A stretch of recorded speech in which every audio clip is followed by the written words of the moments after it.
I don't know the detail of about Snowden. I know that, and this is in a way I'm coming to find out more. Okay. I know the general picture. That I think I've got this right. It's about someone who worked within the security service discovered that information on people was just being collected, possibly illegally, and like trawling for information. This is my understanding without seeing the film. There is an awakening happening, and people are finding out what's really happening, and documentary cinema is the best way, I think, to show it. It's interactive. I was, like, for example, my little sister was born in an era where she shared everything online, so it's like it can be quite scary. So hopefully maybe like new law and regulation for it. Hi, welcome everyone. My name is Nico Marzano, Cinema Film Program Manager at the ICA. It's our pleasure to host this special screening of Citizenfour tonight. And it's a real source of excitement that we shortly will be able to meet the man behind the story, Edward Snowden. I just want to say a few words in order to contextualize why we're doing this tonight in partnership with BRITDOC. Almost 2.5 years ago, Luke, who stands next to me here, came to me saying, Nico, would you like to support a documentary, but I can't really tell you what it's about, who it's about. And I said, look, if it's about Ed Snowden, I'm totally up for it. As it was already clear at the time that what Ted was doing in the public interest was outstanding. It was a sort of moral imperative for us, for the ICA, to support this cause. And this sort of feeling was shared also from you, from the audience, because Citizenfour went on to play every day for 6 consecutive months here at the ICA, resulting as the most successful film in recent history for this place.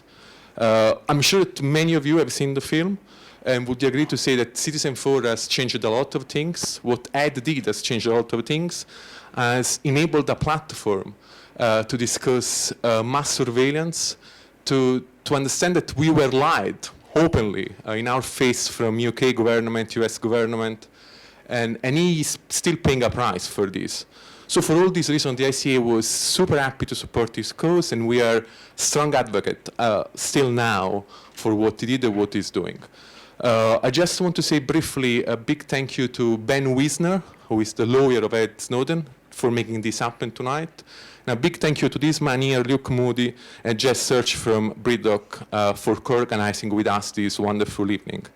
I'm now passing the mic to Luke to talk about the connection between BRITDOC and Citizenfour. Thanks.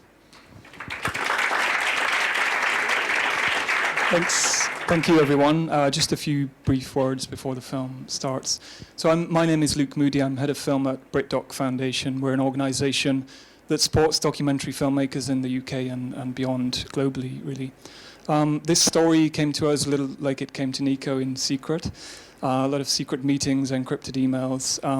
But what it took, firstly from the filmmaker and from Ed Snowden, this is incredible individual risk that made this story happen and the revelations to come to light. But from organizations like the ICA, media organizations like BRITDOC and funders and a network of distributors, it needed trust. It needed the risk to be met with trust and people to care for this story and care to share it with audiences. But it also needed you guys. It needed an audience to really attend and to spread the word of what Ed is trying to bring to light. So please enjoy the film and stay around for the Q&A, certainly, afterwards. Thank you.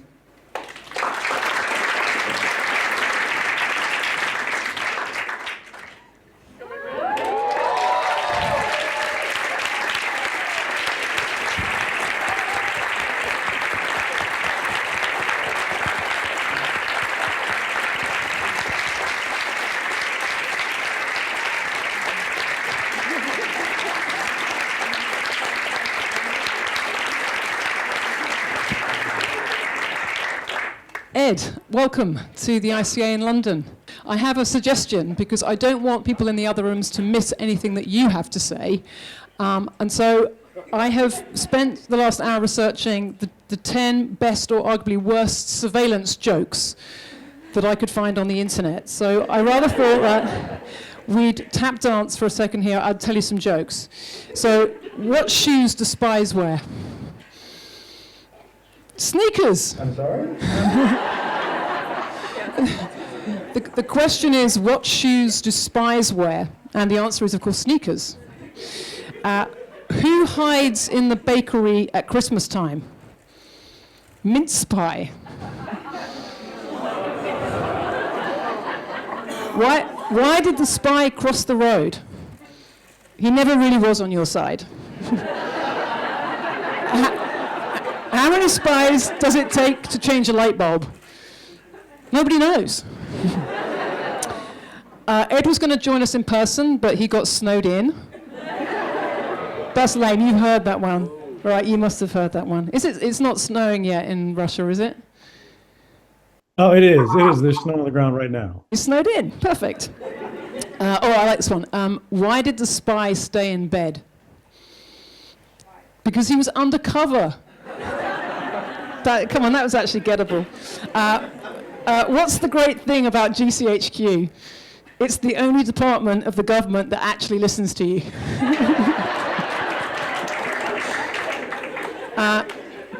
I'm not sure, do you have knock-knock jokes in America? Or is that a British thing? Okay, right, okay. So, knock-knock. Who's there? KGB. Look, we'll do the questions. And I think I've got one more. Oh, I've got two more. This one's really lame, though. Okay, I'm beginning to scrape the joke barrel. Do we have news from the other theatres? Okay, we're all good. All right.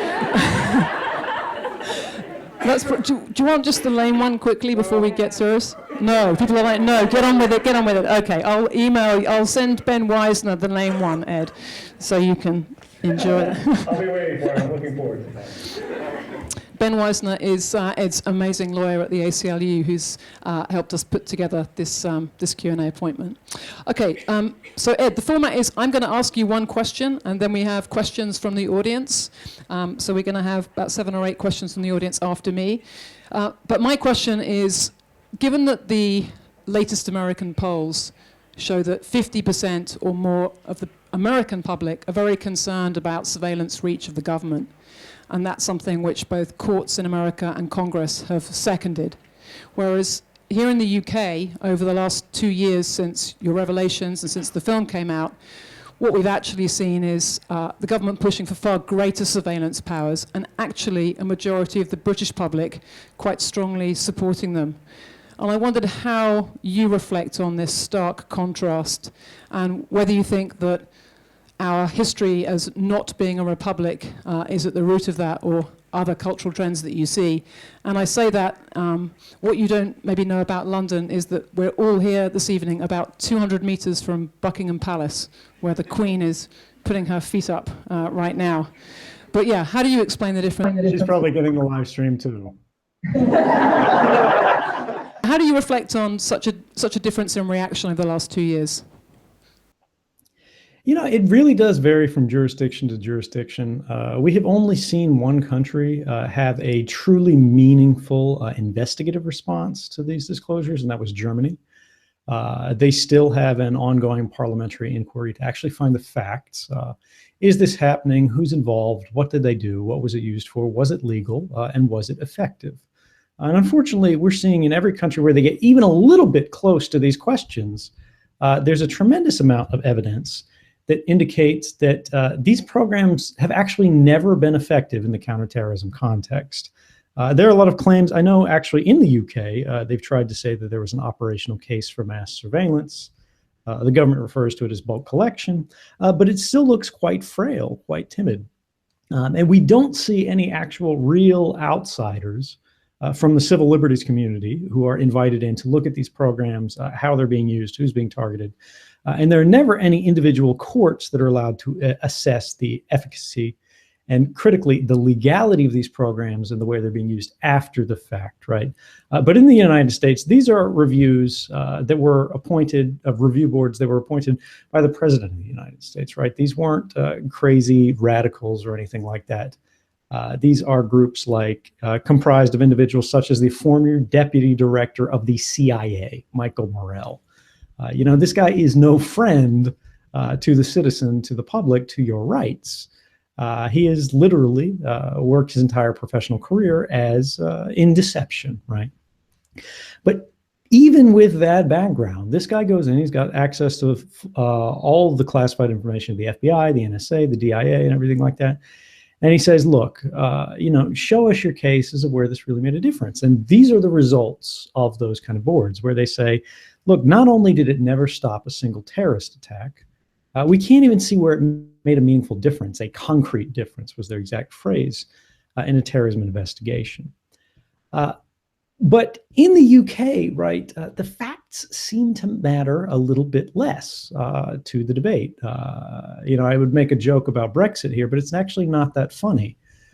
There is a culture in the news media in the UK where it's okay to simply have sort of the newspaper owner's position or the editor's position or whatever presented as if it were fact. And I think this really does have a dangerous and ultimately corrosive effect on the public's understanding of the world, right? Regardless of whether you're for or against a particular policy, against a particular program, I think we can all agree that at least the public deserves to have a fair understanding of the facts presented to them. And here's where it gets really scary. Politicians aren't actually experts. We like to think that these are the best and the brightest, right? The president or prime minister is selected from, the cream of the crop of what a country has available to it. But despite the fact that if you actually look at politicians, what they say, there's a lot of evidence that this is perhaps not quite as well supported as we might hope. The reality, once you start working in sort of the policy level, once you start working with agencies and getting to how these issues are decided in real terms, you start to discover that they're getting their information from the newspapers too. So to actually get the wrong decision on a critical point of policy, particularly where it regards rights, all you have to do are place enough bad newspaper stories. And if you have an authoritarian feeling, a trust in government, no matter what the facts show, no matter what the evidence shows, right? This isn't saying you shouldn't trust government at all.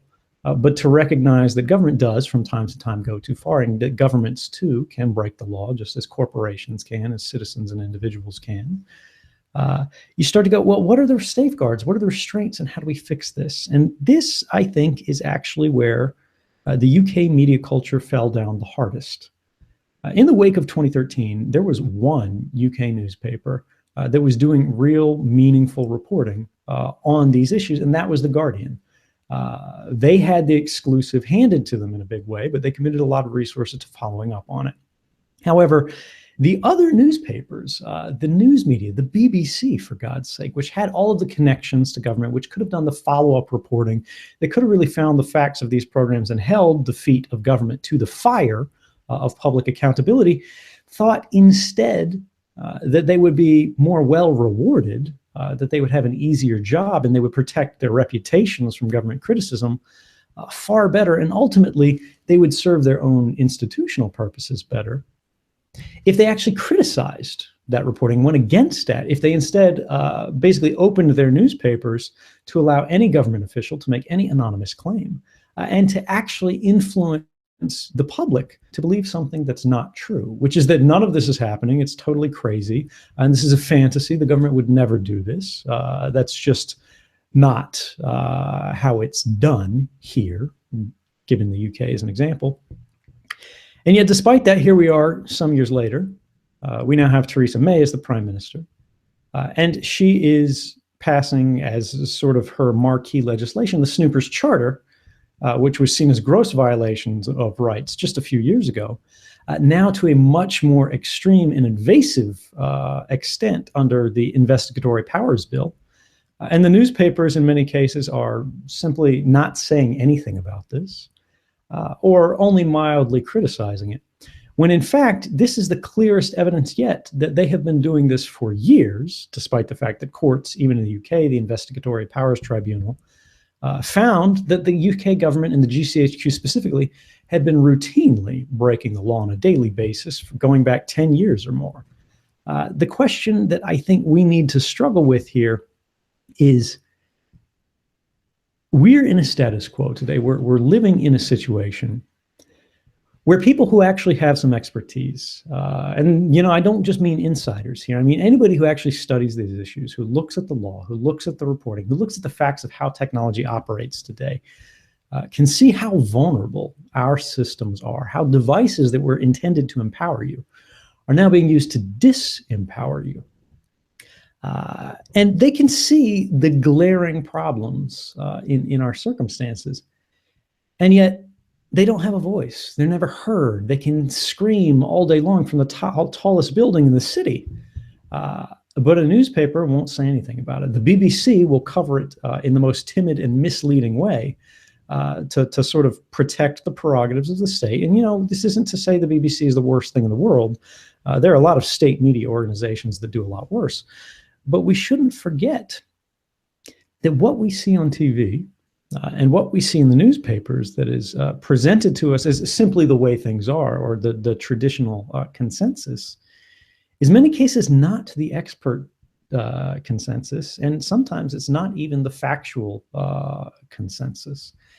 And this is sort of the frightening new world that we live in. Where do we go from here, and how do we fix that? Coming in here because actually our next question very much picks up from the point that you've just made.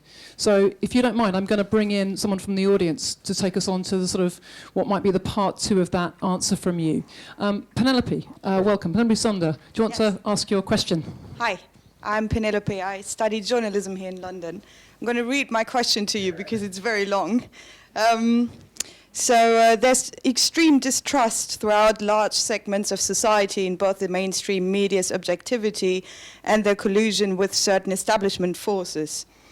Can you suggest how we should go about sifting through the vast amounts of information we are confronted with daily to find the most important and pressing truths?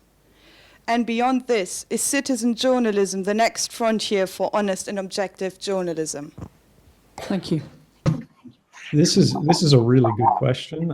I'm not going to pretend that I have the answer, right? Because I'm not an expert in journalism. I have a lot more friends who are journalists now than I did before a few years ago. But look, this is something where people will say there are subjective answers, because how do you find out what really is the most important thing here? Particularly as an ordinary unexpert individual who, you've got a job, you've got things that you already need to commit time to developing an expertise in. But as a journalist, that is supposed to be your expertise. You're supposed to be a champion of the public. You're supposed to be representing all of those people who don't have the time to actually read everything that's going on and make those hard decisions about what actually matters. And this, I think, is what we need to see more of, particularly with this explosion of communications technology, is we need to see journalists actively protesting the editorial decisions of large institutions and critically protesting the claims of government when they do not align with the evidence on the record, right? Anytime a government official says, well, if you knew what we knew, you would think differently, you go, whoa, flag on the play. If we need to know it, we need to know it, right? If this is a decision, if this is some information that's actually influencing policy, that is necessarily a matter of public importance. Now, there are people who will try to use this as a mechanism to say, oh, these people are anti-secrecy. They say, the government has to open its doors completely and it can't have any privacy whatsoever. Nobody says that, right? Nobody claims that we need to know the names of every criminal suspect out there. We don't need to know every active investigation into counterterrorism and so on and so forth. But we absolutely do need to know at least the broad programs and policies that the government is engaging in, right? They're thinking, their interpretation of what our laws actually mean when they affect our lives and critically our future. If we aren't allowed to know that general understanding, instead they play games and go, oh, that's classified, or we never comment on security matters.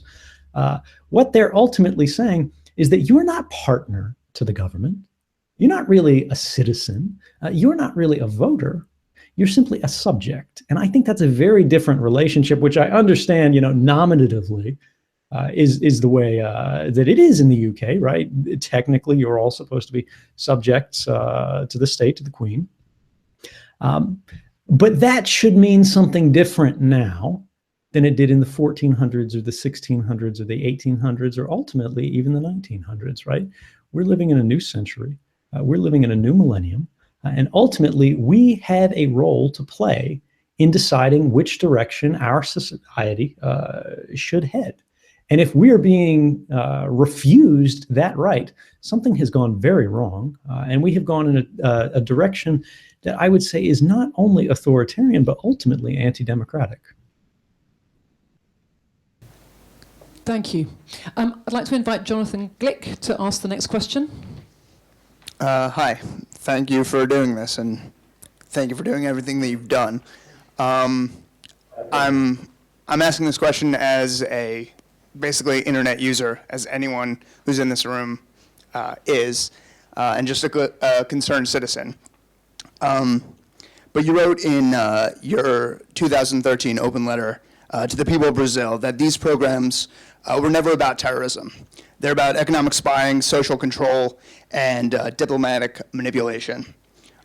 So my question is, I'm wondering, in light of the post-Brexit divisions that have been playing out and the upcoming divisive US election, what you think are the ways that digital surveillance is being used or could be used to further the socioeconomic divide? Yeah, I mean, when we look at the way surveillance has been reported as being used by the NSA, by the UK, in circumstances where, the UK government says we never do this stuff.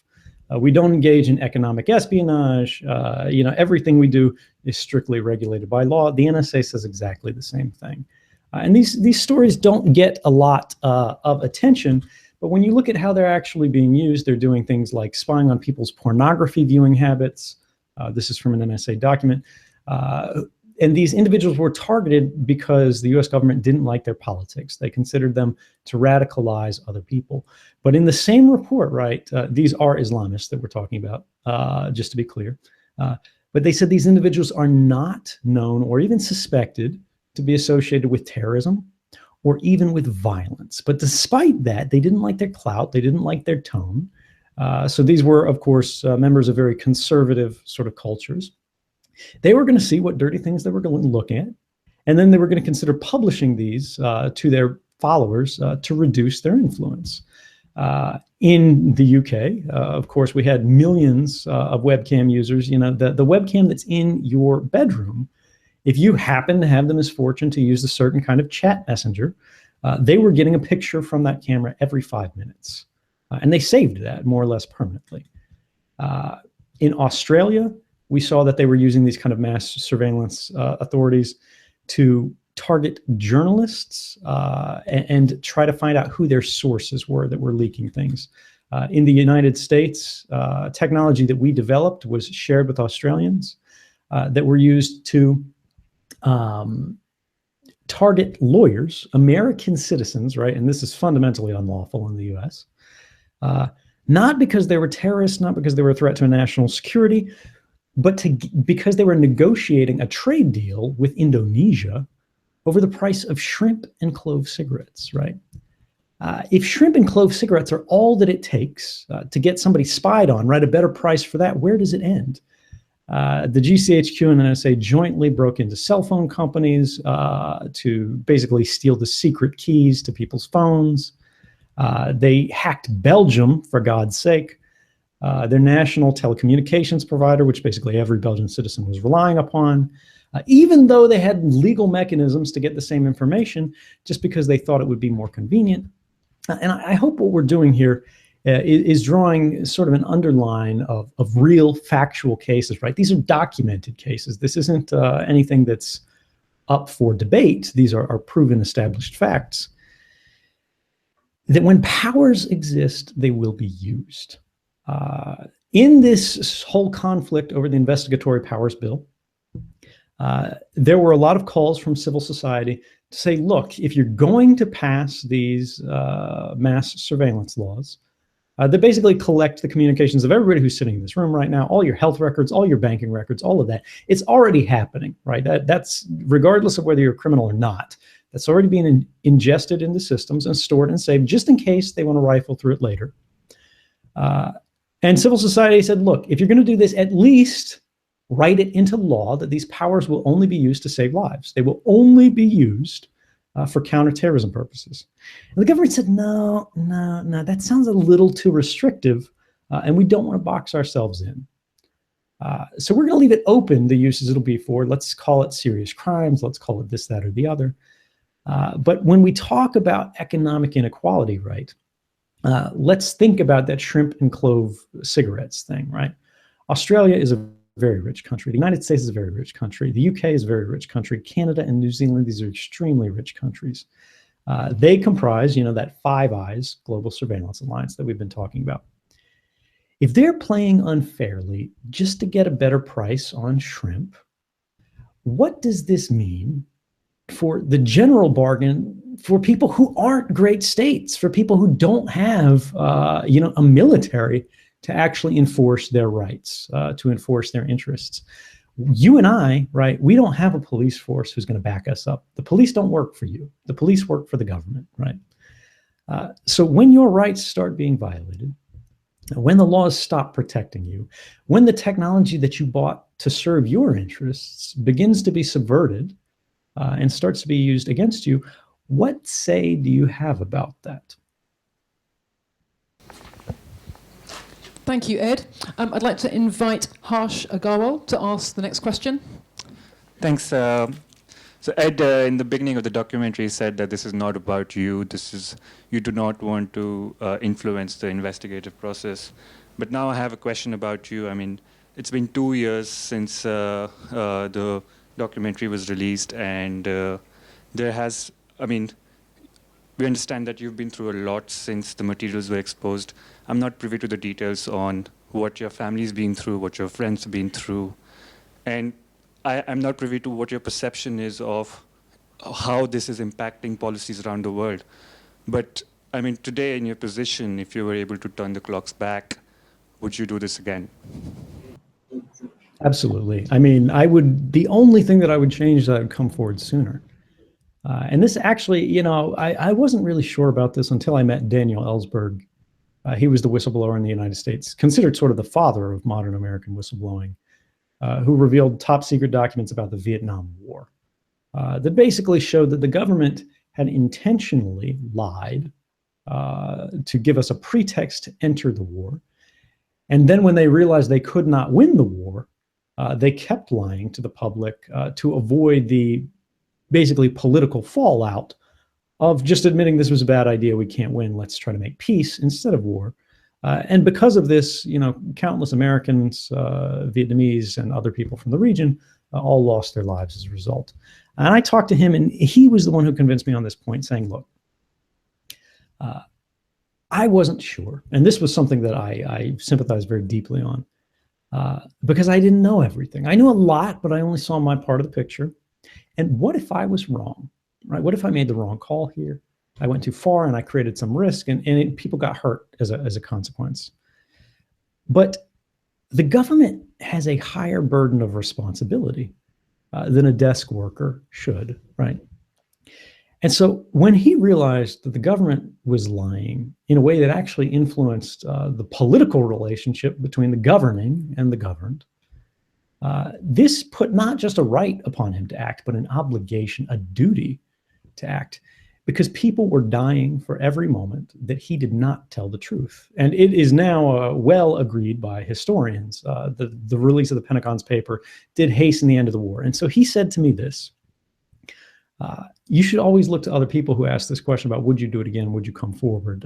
In his own sort of voice, and said, don't do what I did. Don't wait, because you could save a war's worth of lives if you just stand up and say what everybody suspects but cannot prove. That distance between suspicion and confirmation is sometimes all it takes to change the world. Yeah.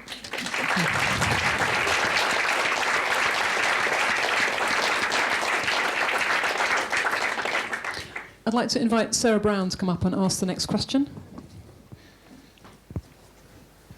Hi, Ed. Sarah, I'm a former lawyer. My question is more about your motivations. What were your main core values and beliefs before you leaked the material, and how have they changed since? Yeah, I mean, this is one of those things that gets a little bit personal. You know, I don't really talk too much about what I think in the way that things should be in the political context. Because who am I, right? I'm a high school dropout. I worked on some interesting things. I saw some more interesting things. But when we start talking about sort of me and my beliefs in that personal level, I think that I could run the risk of influencing people in a way that's undeserved. Instead, I like to talk about values. I like to talk about ideals that I consider to be pretty well shared. I will say I wasn't very political earlier in my life, and the record bears this out at this point. In the United States, going to war in Iraq was very controversial. We had some of the largest protests in the history of our nation. This was back in the 2003-2004 timeframe.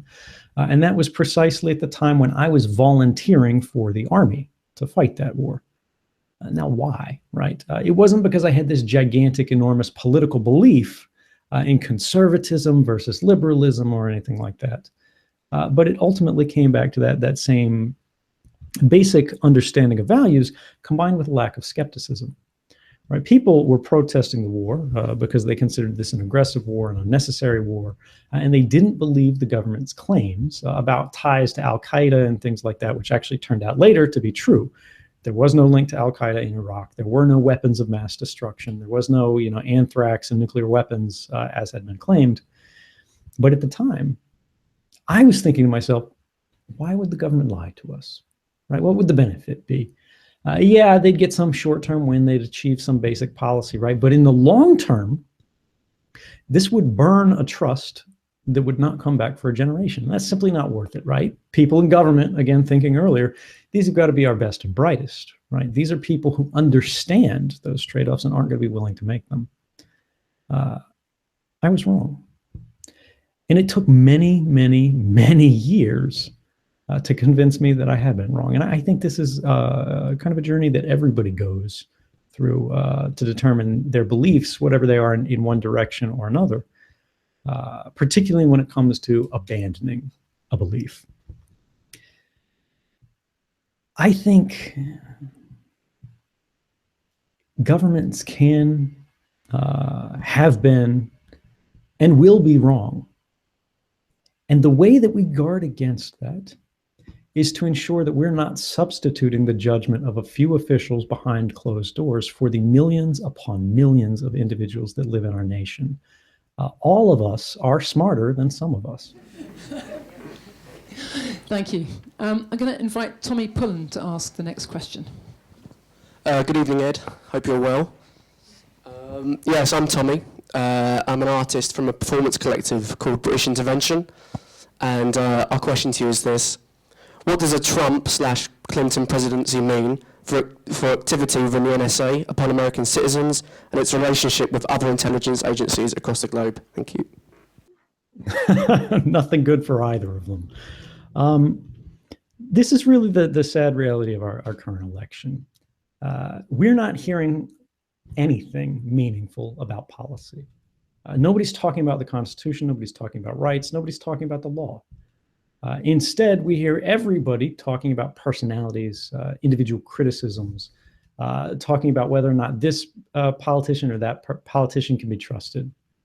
When the reality of, thousands of years of human civilization indicates that no politician can be trusted, and they should not ask us to do so. Don't ask us for trust. Establish through your actions why you should be supported. And this is, another thing historically that I fell down on pretty hard. When Barack Obama was campaigning for president, I was actually starting to believe that he meant what he said, and maybe he would fix all of these things. He would end warrantless wiretapping in the United States, as he claimed he would do. Instead, he actually expanded it.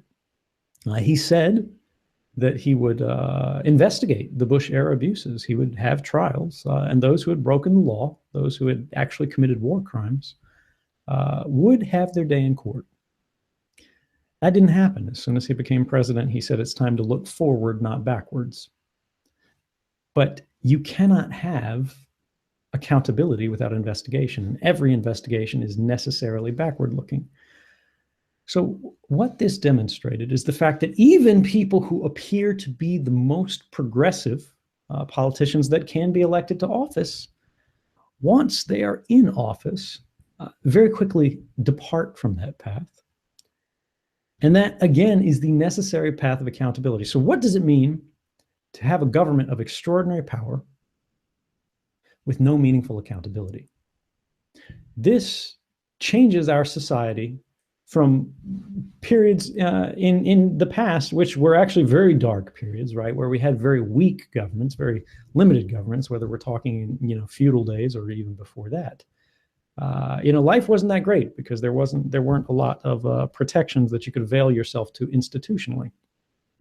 But at the same time, there were not the same risks of abuse because government simply wasn't big enough to harm anyone. Now, that's not saying that we want to go back in the days of no government, right? I'm not trying to be an anarchist here. But we should consider the risks of governments that have wielded powers the likes of which history has never seen before. At the same time, they are entitled to a veil of secrecy, the likes of which we've never seen before. This creates this dynamic that we see now every single day of our lives just by, looking at your phone and seeing the kind of ads that are being served to you. They seem to know everything about your life. Every time you make a purchase, all the ads suddenly start to advertise the kind of thing that you were just looking into. And those are companies, right? Those aren't even governments. This leaves us in a status quo that is radically different from what we're used to. We are used to a world of private citizens, right, and public officials, meaning the government knows very little about us, but we know an extraordinary amount about them because we have to police them. But now we're starting to live in a world, and the next presidency will likely carry us very far into this world, of private officials and public citizens. Ed, given that the election is, oh my God, 48 hours away now in the US, I have to ask about the critical role that WikiLeaks has played in the election and what you think about that. Is it right that hacked information is used to influence the political process?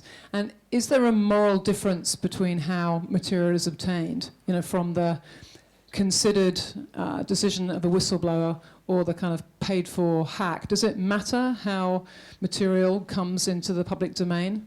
And is that an important part of the context here? Yeah, I think the question confuses two issues that are very different and have radically different levels of importance. One, is WikiLeaks an organization that you want to support, whose decisions that you agree with and you think that represent your own? And then the second question is the value of this information. Is this something that we should pay attention to? Is it something that's reliable, that's accurate? I think for journalists, the provenance of information is really not important. The accuracy of information is important. It's critically important. Is this true? Now, I have publicly criticized WikiLeaks in the past for things that I think depart from my own model. But of course, WikiLeaks never claimed to have my model, and I never claimed to have theirs. Where I think it's important in many cases to curate material, at least modestly, to try and mitigate harms, right? Harms that don't have a real public interest value, like credit card numbers and an email link, or the addresses of individuals, or their national ID numbers, whether it's for a health service or a pension plan or whatever. Things like that, if you can still keep track of them in a controlled database. So if a journalist says we're doing an investigation, we think this might have some important merit, can you roll that back so we can see this one in private? Yeah, that makes a lot of sense. WikiLeaks takes a very different position there. But they don't take this as a radical. They don't take this as I think, moral decision. Instead, they argue that it's important to establish the truthfulness of these documents, right? The authenticity of them by not manipulating them in any way. Because suddenly, if organizations of editors are starting to hold this piece back or that piece back, they're redacting this but not that, it starts to get a lot more gray about, is this being manipulated in a way that actually shapes perceptions? Now, I can't take a position on this either way because I'm not involved in this organization. But from my perspective, I think these kind of hard decisions are what journalists are supposed to do. I do recognize they can get it wrong. And I do think they can err too far on the side of redaction or too far on the side of disclosure. But ultimately, that's not a question for me to answer. However, on this sort of electoral angle of this, far less important than where this came from is it accurate and does it actually say something that matters?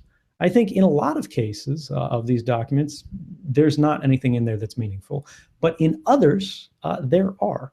And from my perspective, I think that shows sort of the guidelines where journalists could make more tailored decisions about where and how things should be reported on. You come back and back again to the role of journalists in society, and that leads us very neatly into our next question. I'd like to invite Simon Hines to come and ask it. Good evening, Ed. I'm Simon. I'm head of a journalism department at a university here in London, and my students are really the first generation to go out into the world of journalism in full knowledge of the state surveillance that you've revealed. And I wonder what advice you might have for them on doing journalism and being journalists in that extraordinary environment. Yeah, so this is a really long question. We could talk about this for hours.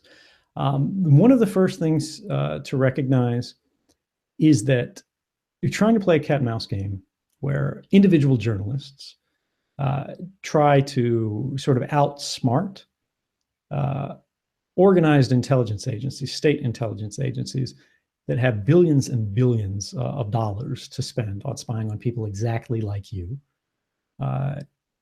is not a game you're likely to win. You can definitely take steps to protect your communications and make this more difficult. You can definitely try to limit what you're leaking that's out there for free, just crossing the internet. You can stop communicating in any unencrypted form, right? Stop sending emails. Email is really an outdated format. This election cycle should make it clear how great the risks are for so little reward. Instead, send encrypted texts using your phone, using an app like Signal. You can make encrypted calls the same way. And this doesn't actually, it's easier than sending an email, right? You can include richer media more directly. It's more interactive. But this isn't just about email. This isn't about one communications method or another. It's to recognize that there are some times, particularly cases of extraordinary sensitivity, where it may be smarter simply to leave your technology behind, right? Leave it with a trusted confidant, leave it in a tamper-evident container or something like that, where you'll see if someone gets in to try to read your phone while you're gone. Hopefully this should be, of course, be encrypted, so it's difficult to get into. But the general idea here is even having a cell phone on you, carried with you, is creating records of your activities. This sort of derives from the way our communications fabric was designed back in the 60s and 70s, when nobody was thinking about how this would all work. Think for a minute about how, when you dial a phone number, that other person's phone rings and nobody else's does. Or how your phone rings and nobody else's does. You go, okay, well, you've only got one unique number, and sure, that makes sense. But there are a hell of a lot of cell phones around the world. How do they know which phone has which number? And then when you start to think about it, you go, well, my cell phone has to be unique. And to avoid sending a request to ring this phone, wherever it might be, to every cell phone tower in the world, that means they've got to be keeping a register of which phones are associated with which towers, right? And of course, this is how it actually works. So everywhere you go, your cell phone is constantly sort of singing out into the sky and saying, here I am, here I am. And the cell phone tower is saying, oh, okay, yes, I see you. Let me write you down in my log. And these logs are basically never deleted. They're stored for huge amounts of time, depending on the telecommunications service provider, depending on sort of the legal landscape in that particular region. And this, honestly, this is all metadata, right? There are two broad classes of communications data. There's what's called the content of communications, which is what you say on the phone, which is what you type in the body of the email. And then there's the actual record that you did this, your activity records themselves, not what you said, but that you talked to someone, not what you bought, but that you bought something at this store. Not that you read, or not what an article said, but the fact that you read that article itself. All of this is metadata and has basically no meaningful legal protections. And unfortunately, if you live in the UK, this has gotten far worse under the new Investigatory Powers Bill. And what it means that all of this information can be freely collected and freely traded. You know, your private activities have become baseball cards. But if you lose that cell phone, even if it's just for a night, if it's left at home, if it's left in a friend's car or something like that, so now it's driving around to the floor of that friend's car, it appears that you are in that friend's car. Of course, license plate readers are starting to add to this, the sort of mesh of sensors that track our communications in different ways, our activities in different ways, is becoming more and more granular, more and more perfect with each passing year. But if you understand where these things are being collected, you can start to think about ways generally where maybe you can still meet with a source in a very low-tech way without instead of having to train this person to basically combat the world's greatest spies. You can just go to the parking lot, in an underground parking garage without your cell phone, there without their cell phone. You're going on foot. You're not swiping a Metro card that's in your name. You're not buying a coffee at a coffee shop with a credit card. You're not on a camera because you're doing it in the wintertime when you've got giant hoods and coats on and things like that. These kind of mechanisms, I think, are important to understand in the highest risk cases. But there is a bigger, more general point to make here for these journalists. And I think hopefully they will absorb it a little bit more deeply, which is that the story of 2013 was not really about surveillance at all. Surveillance was the mechanism, the point of contention in the debate about something much larger, which was democracy. The legitimacy of democratic governments is derived from a single principle, which is the consent of the governed. And of course, consent is only meaningful if it is informed. What does it mean when we're not going on? And I know I've rambled here, so I'll try to simplify this even further. 2013 was probably the greatest and most timeless evidence we will have for quite some time of how clearly and consistently governments are prepared to lie to the public. When a journalist understands that government officials are entirely comfortable lying directly, even under oath on camera in front of Congress, as the Director of National Intelligence, James Clapper, did in that clip that I believe was in CITIZENFOUR, they will be a lot more skeptical in a canny way. This is not to say that, nothing government officials say can ever be trusted, but it is to say it should never be trusted without independent confirmation, independent verification, independent validation of the claims and facts, right? These are ultimately political institutions, political creatures, political animals that do not operate on a sort of respect for facts, but only for a respect for power. If you are going to do your job as a journalist, you have to change that conversation and make them operate in what to them will be a very unfamiliar wilderness of facts. Bravo. I think people wanted to clap that. Go on. Yeah. And the very last question goes to actually Nico from the ICA. Hello, Ed. Hi. That's Nico from the ICA. I run the film program here. First of all, let me say thank you for accepting our invitation. We are very happy to hear from you tonight. My question is, you were just talking about the role of journalists in relation to this challenge. What's your opinion about the role of artists, filmmakers with this? I mean, you went to Laura in the first place and Glenn with your story. I would like to hear from you what about artists and filmmakers. Thanks. Yeah, thank you. This is a really central question because it actually gets broader than just artists and filmmakers to sort of everybody in the room. The sad part about the surveillance conversation is that an awful lot of it happens in this expert context. You've either got to be some big technologist or cryptographer who can create new tools to try to fight back against these things, some lawyer who can bring legal challenges, some journalist who has a platform who can try to sort of rattle the cage of government and get a fact to fall out here or there that can actually advance the circumstances of the freedom in our society. But I think that's too limiting.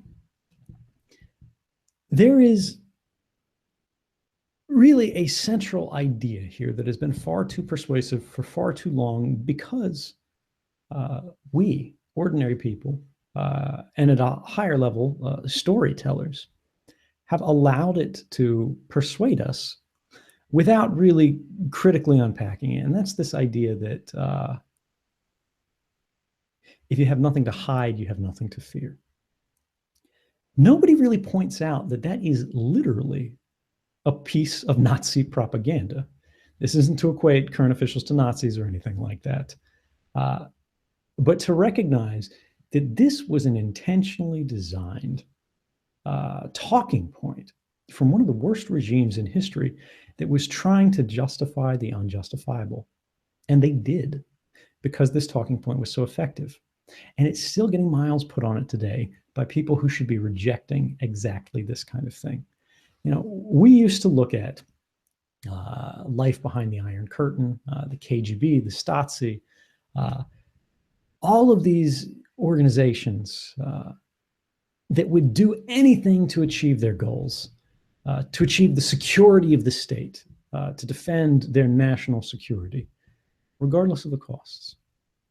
And back then, we made a very strong effort to distinguish ourselves from them. To say, yes, we could do the same things. We could go much further with them. We have a more successful economy. We have a greater understanding and mastery of science. But we won't, because these things are repugnant, because these things are contrary to the very values of a free and open society that accepts that people can be different. And people, in fact, can even be a little threatening. They can not fit in. They can be a little bit of a misfit, but still contribute generally to what makes us great. And we will only actually bring the capabilities of our governments to bear against those who we've gone to court and shown we have a probable cause to suspect are criminals. And somewhere along the line, particularly in the last 15 years, this post 9/11 period, we've started to think, well, the threats are different now. The world is different now. We've got these dangerous people. They're irrational people. They're unreasonable people. They're barbarians. They aren't like us. And if we're going to keep our yard safe, we need to get rid of them, no matter how, no matter what we have to do, because this is ultimately a contest between civilization and savagery. But that's not a new argument. In fact, it's a very ancient one. And that is the one upon which some of the most unforgivable atrocities of history were justified. And I think we need to get back to that conversation about what our values actually are, what it means when you start to abandon those. And is that argument actually correct? If you have nothing to hide, do you have nothing to fear? Well, no, that completely misses the point, because privacy isn't about something to hide. Privacy is about something to protect. It's about protecting an open society. It's about protecting your own ideas. It's about protecting that space free from the judgment of outsiders, people who don't understand you, who have no interest in understanding you, who have no social obligation to you, who don't know you at all. And simply go, I don't like this guy. He's weird. He's different. He's something else. Privacy is the right to be you. It is the foundation from which all other rights derive their value, their meaning. It is the fountainhead, right, of all of the civil protections that we ourselves inherited, and hopefully we will one day pass to the next generation. Freedom of speech doesn't mean much if you don't have that protected space to figure out what it is that you actually want to say.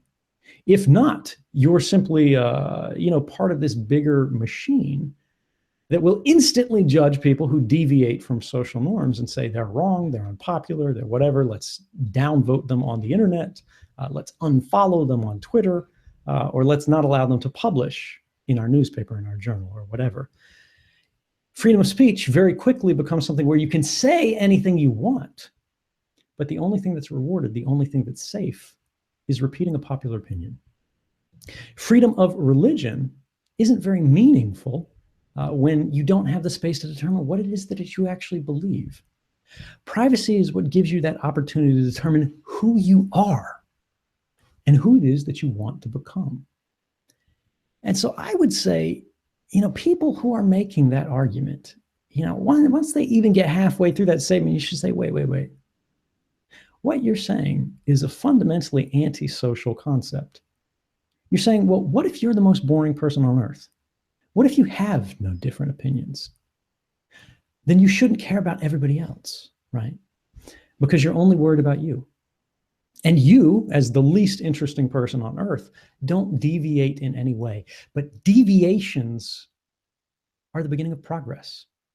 Every civil rights movement, every social justice movement, every step toward progress that we have ever made, whether it is the Magna Carta or the Constitution of the United States, began as an outrage against the power of the day. It was an outrage against law in many cases. It doesn't matter whether we're talking about the abolition of slavery or the abolition of torture, or even ultimately, when the United States departed from this in the last decade, unveiling that torture was actually happening. All of these things were crimes. And if people hadn't been able to carve out that space to meet with someone else, a journalist, and tell them what was going on, tell them what it mattered, why it mattered, and the people that it was affecting, we would not be living in a liberal society. We would not be living in an open society. We would be living in a completely and entirely controlled authoritarian society. And this isn't because, we're presuming that people in charge have a very dark view. No. They may have wonderful values and only want to do what's best for everyone. But when you create a system and you say that no one can deviate from this system, what you're saying is that this is the end of progress. We've gone far enough and our story stops here. I would say that arguing that you don't care about privacy because you have nothing to hide is no different than saying that you don't care about freedom of speech because you have nothing to say. And I hope you feel the same.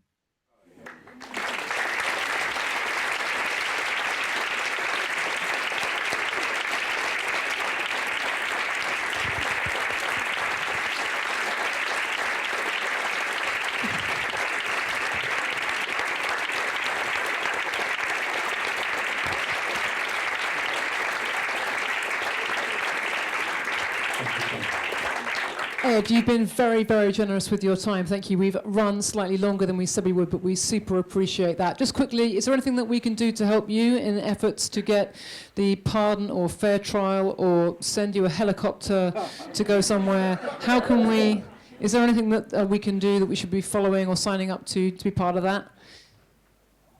There's this big pardon campaign run by the three biggest human rights organizations in the world, Amnesty International, Human Rights Watch, and the ACLU at pardonsnowden.com.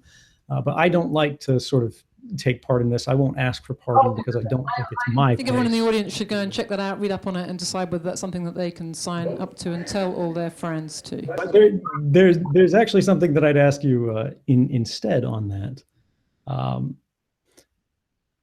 Which is to never stop talking about this, right? Don't be silent, even if it is unpopular. Even if you're at sort of the Thanksgiving table, I'm not saying start a war. Nobody wants that, where you're at Christmas or something like that. You don't want to be that guy.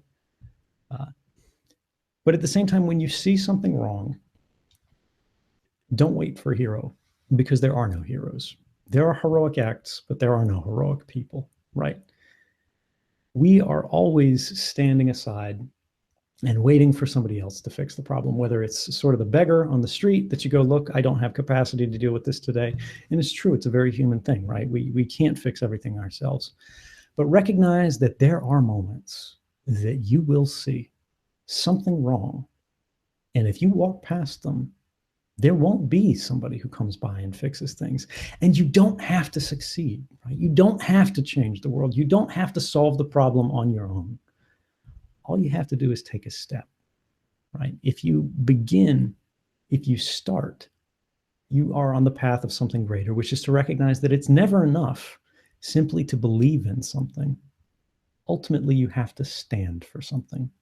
Because if you're not willing to risk anything, you can't change anything. Oh, thank you.